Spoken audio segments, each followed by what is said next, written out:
به نام خالق هستی. انسان در جستجوی معنا. مرگ دکتر ج.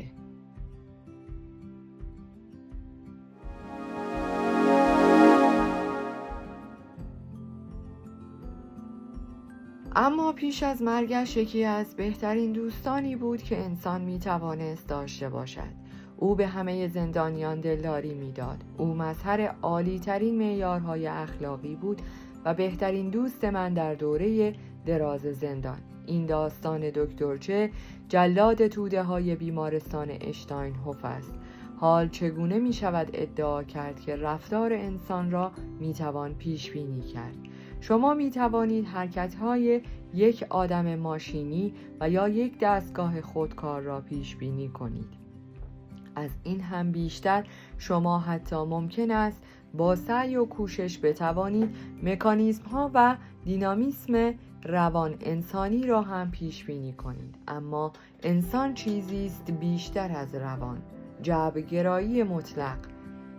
ظاهراً یک بیماری همه‌گیر است که مربیان و حتی بسیاری از پیروان مذهبی را نیز طعمه خود کرده است. معتقدان مذاهب نمی‌دانند که با این تفکر و نگرش خود بدانچه که معتقدند پشت پا می‌زنند، چون ما یا باید بپذیریم که انسان آزاد است، عقیده ای را بپذیرد یا نپذیرد، یا در غیر این صورت مذهب پنداری واهی می شود و آموزش و پرورش شرابی فریبنده.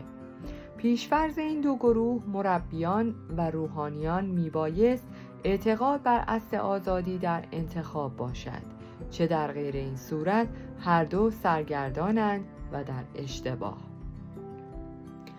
گرچه آزادی واپسین کلام نیست، بلکه تنها بخشی از داستان و نیمی از حقیقت است.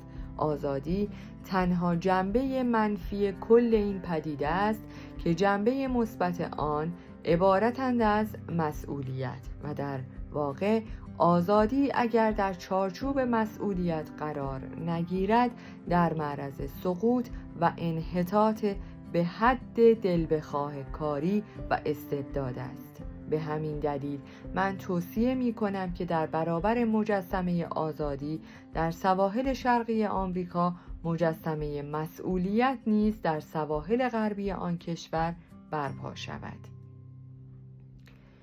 ایمان روانپزشکی. چنین چیزی وجود ندارد که بتواند انسان را تا حدی مشروط و مهار کند که هیچ گونه آزادی حتی به مقدار کم برای او باقی نگذارد.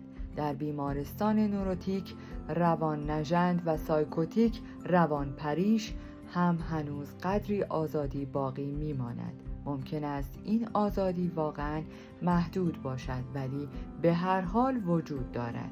در واقع حتی جنون یعنی روانپریشی نیز توانا نیست به ابعاد ژرف شخصیت بیمار دست یابد. این موضوع مرا به یاد پیرمردی 60 ساله می اندازد که به خاطر توهم‌های شنوایی نزد من آمده بود.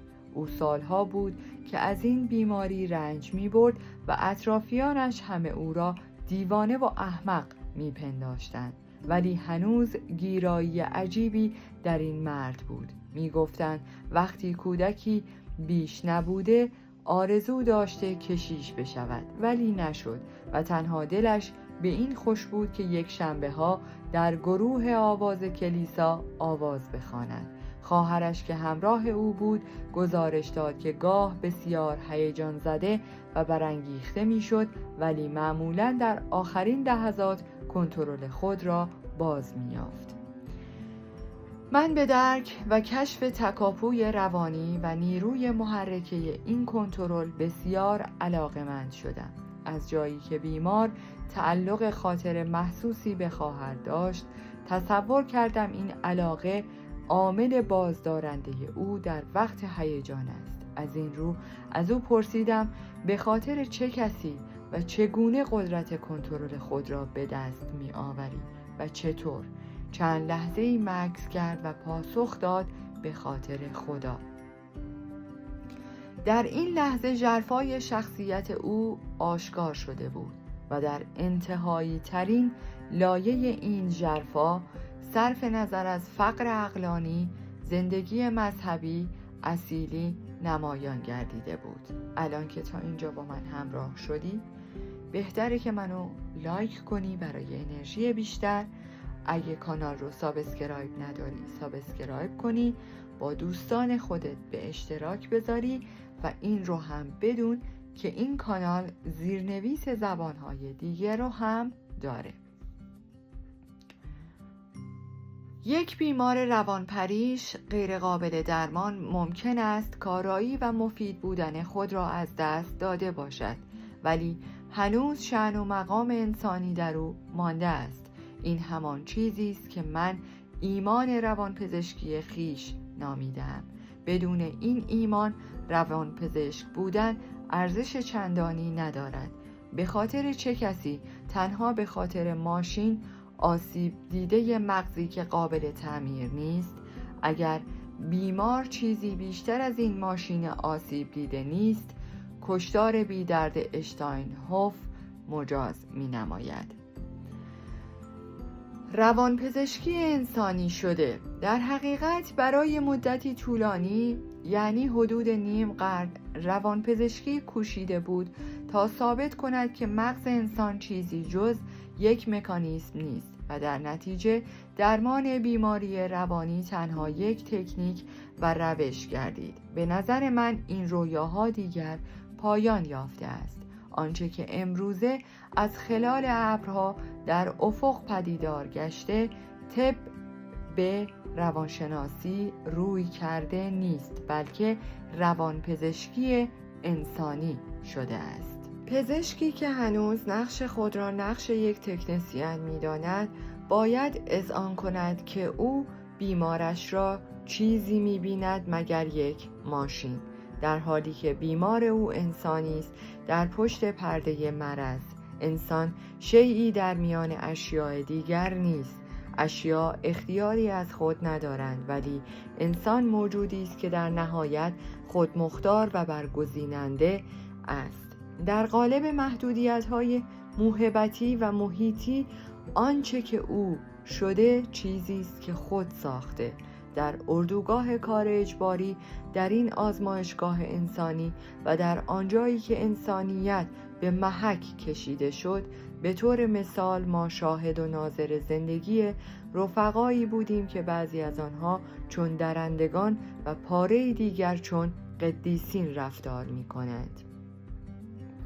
انسان هر دو استعداد و توان را در درون خود دارد و اینکه کدام یک شکوفا شود و تحقق پذیرد بیشتر بستگی به تصمیم فرد دارد تا شرایط و اوضاع احوالی که در آن قرار گرفته است. نسل ما نسلی واقع بین است. ما کم کم به جایی رسیده ایم که انسان را آنگونه که واقعا هست ببینیم و بشناسیم. انسان از یک سو همان موجودی است که اتاق گاز و کوره های آدم سوزی آشویتس را ساخته و از سوی دیگر همان موجودی است که با جرأت و شهامت با یاد نام خداوند دعا می‌خواند و به کوره های آدم سوزی پا نهاده است.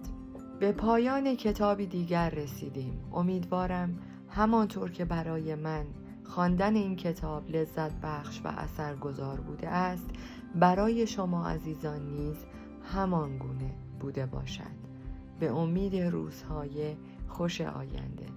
در پایان از شما دوستان عزیزم می‌خواهم برای حمایت بیشتر ما کانال ما را به دوستان خود معرفی کنید. برای انرژی بیشتر ما رو لایک کنید و برای ادامه پرقدرت‌تر سابسکرایب. تا درودی دیگر، درود و 200 بدرود.